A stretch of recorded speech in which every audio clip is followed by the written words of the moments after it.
आज की इस प्रवचन में जानेंगे कि आखिर मुख्य द्वार पर जल छिड़कने का समय क्या होता है और सही विधि क्या होती है।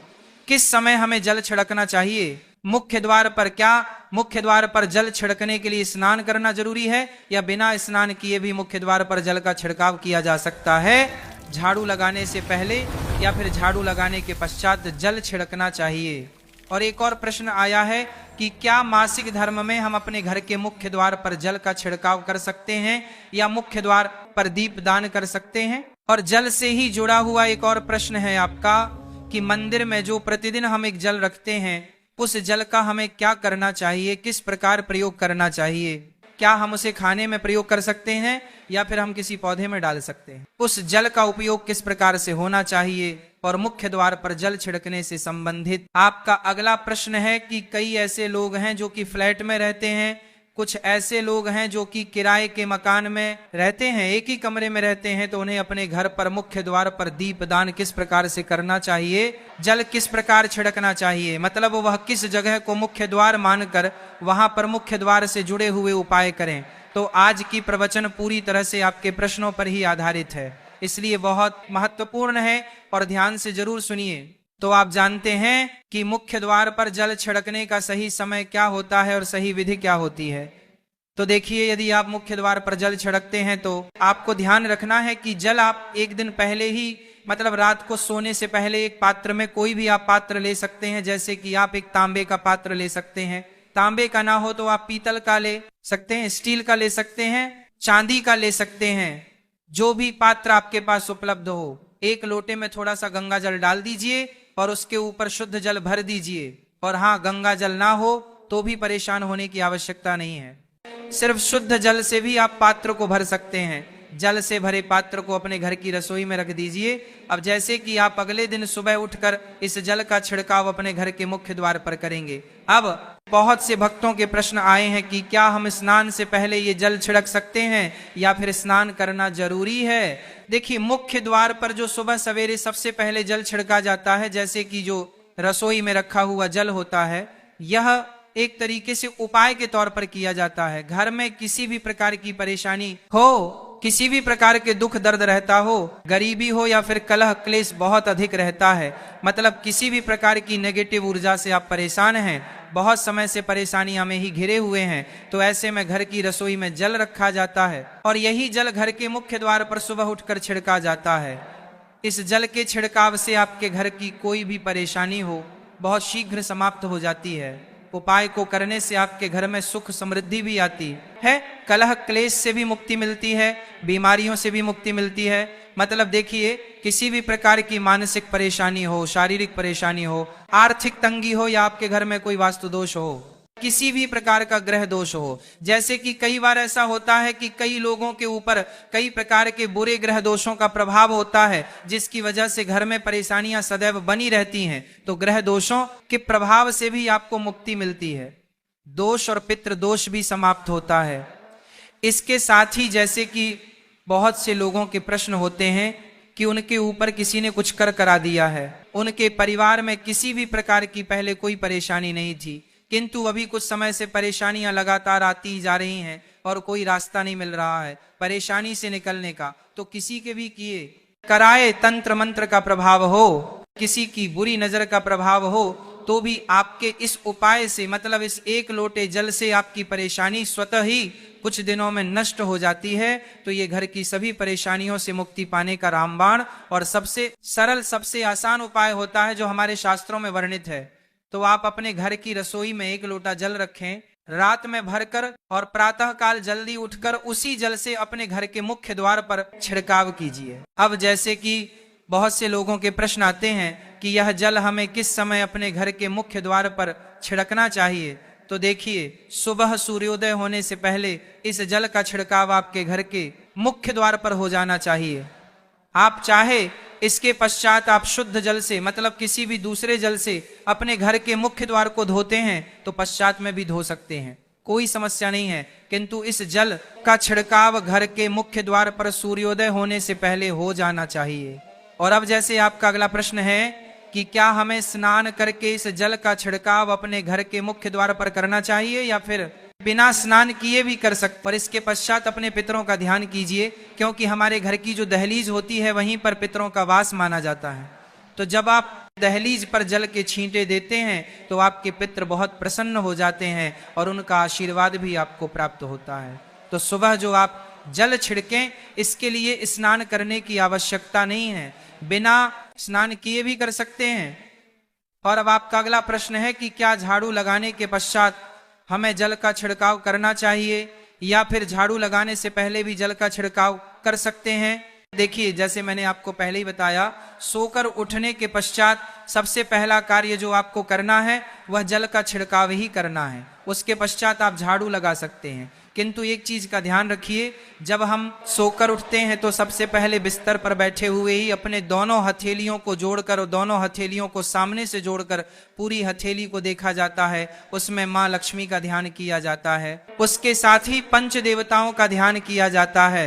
देवता कौन कौन से होते हैं? माँ दुर्गा, भगवान शिव, भगवान श्री हरिविष्णु, गणपति, गजानन और भगवान सूर्य देवता, पंच देवताओं का ध्यान हम अपने हाथों में ही करते हैं। अपने इष्ट देवता का और पंच देवताओं का ध्यान अपनी हथेलियों में कर लीजिए। उसके पश्चात दोनों हाथ जोड़कर सभी देवी देवताओं को प्रणाम किया जाता है और उसके पश्चात अपने हाथ से पृथ्वी का स्पर्श करते हैं, धरती को छूकर प्रणाम करते हैं 2 बार या 3 बार, और उसके पश्चात अपना दाहिना पांव पृथ्वी पर रखते हैं, धरती पर रखते हैं। उसके पश्चात ही बाकी के जो सभी कार्य होंगे वह उसके पश्चात ही किए जाएंगे। जल का छिड़काव आप उसके पश्चात ही करेंगे। सुबह उठने के पश्चात सबसे पहले हथेलियों के दर्शन, फिर धरती को प्रणाम कीजिए, फिर धरती पर पैर रखिए और उसके पश्चात रसोई में जाकर आपको जल लेना है और घर का मुख्य द्वार खोलकर मुख्य द्वार पर जल का छिड़काव करना है। माँ लक्ष्मी का और अपने पितरों का ध्यान करना है। उसके पश्चात आप अपने घर में आ जाएंगे और उसके पश्चात जो भी आपके रूटीन वर्क होते हैं, मतलब झाड़ू लगाएंगे या फिर आप स्नान करेंगे, ये सभी उसके पश्चात किए जाएंगे। और अब जैसे कि कई लोगों के प्रश्न आते हैं कि जब हम जल का छिड़काव करते हैं, क्या उसी समय हम घर के मुख्य द्वार पर झाड़ू लगाकर और पानी डालकर क्या हम मुख्य द्वार की अच्छे से सफाई कर सकते हैं? जी हाँ, बिल्कुल कर सकते हैं।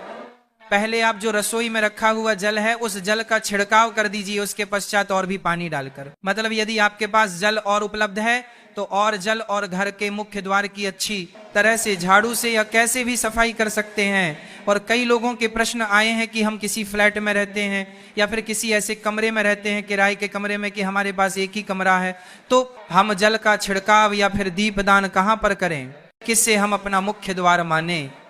देखिए, जो आपका अपना कमरा है या फिर जो फ्लैट है उसका जो मुख्य द्वार है, आप उसी स्थान पर दीप दान करेंगे और उसी स्थान पर आपको जल का छिड़काव करना है। मतलब जहां पर आपका यदि एक ही कमरे का मकान है तो आपके कमरे का जो दरवाजा है वहीं पर आपको थोड़ा सा जल छिड़कना है और वहीं पर आप दीप दान भी करेंगे। जो कि मुख्य द्वार से जुड़े हुए उपाय होते हैं वह आप अपने घर के, मतलब जो अपना कमरा है उसके बिल्कुल दरवाजे के पास ही करेंगे।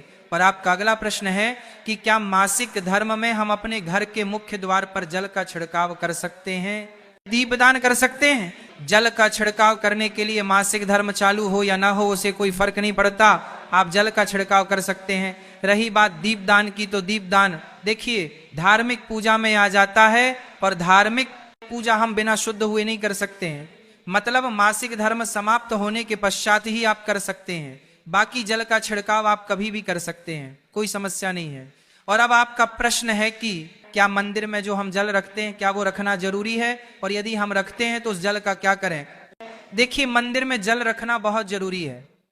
जल एक ऐसी चीज होता है, कालीन पूजा उस समय जल रखा जाता है और वह जल हम अगले दिन उठाते हैं। मतलब जब आप अगले दिन पूजा करने जाते, स्नान इत्यादि करने के पश्चात, तो आप उस जल को उठाते हैं। सबसे पहले तो उस जल का प्रयोग सुन लीजिए। आप अपने घर के सारे कमरों में, मतलब पूरे घर में उस जल का छिड़काव कर, तो परिवार के सभी सदस्य इस जल में से यदि थोड़ा थोड़ा पीते हैं तो धीरे धीरे विचारों में परिवर्तन आने लग जाता है। पॉजिटिव विचार सभी के होने लग जाते हैं और आपस में समन्वय होने लग जाता है।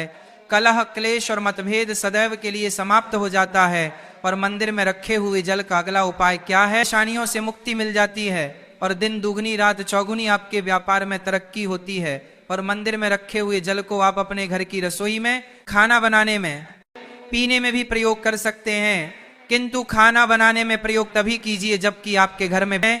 और इस जल का प्रयोग यदि हम सही तरीके से करते हैं, मतलब उसको पीने में करते हैं, खाना बनाने में करते हैं, घर में जल का छिड़काव करने में करते हैं, तो इससे हमारी समस्याओं का समाधान होता है।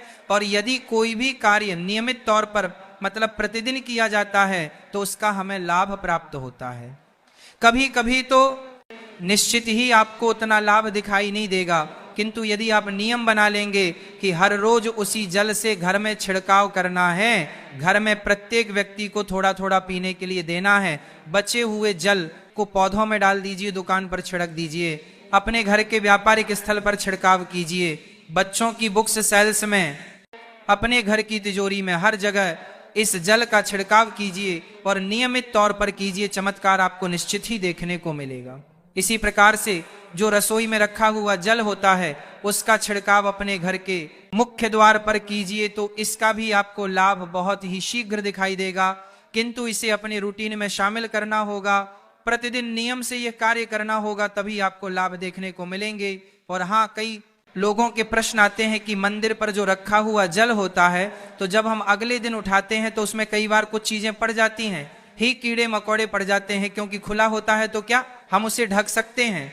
जी हाँ, बिल्कुल ढक सकते हैं। जब आप पूजा करते हैं सुबह के समय, तो जब तक पूजा कर रहे हैं, जब तक मंत्रोच्चारण कर रहे हैं, तब तक जल खुला रखिए। और उसके पश्चात जैसे कि आप पूजा पर से उठते हैं तो उससे पहले जल को किसी भी प्लेट से या कटोरी से ढक दीजिए। फिर जब आप अगले दिन उस जल को उठाएंगे तो बिल्कुल शुद्ध और साफ सुथरा जल आपको मिलेगा और उस जल का प्रयोग आप अपने किसी भी कार्य में कर सकते हैं। आशा है कि आज की इस प्रस्तुति में बताई गई जानकारी आपको अच्छे से समझ आ गई होगी। पर ऐसे रोज प्रवचन सुनने के लिए सब्सक्राइब जरूर कीजिए। बोलो जय मां लक्ष्मी।